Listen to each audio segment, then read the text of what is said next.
Hey guys, today I'll show you how to undo a bank reconciliation in Xero, so let's get started. First, log into your Xero account and open the organization you want to work with.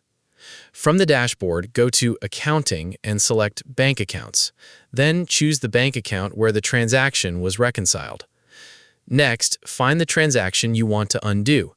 You can use the transaction date, amount, or description to locate it quickly.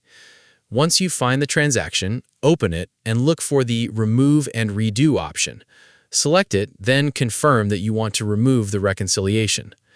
Xero will now undo the reconciliation and return the transaction to the bank reconciliation screen. This allows you to review the transaction and make any necessary corrections before reconciling it again.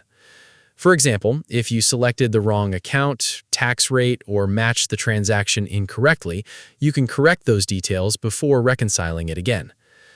After making your changes, return to the bank reconciliation screen and process the transaction using the correct information. Keep in mind that you should always double-check the transaction before removing a reconciliation, especially if it affects your financial reports. And that's how you can undo a bank reconciliation in Xero and reconcile the transaction correctly. If you found this video helpful, consider giving it a like and subscribe.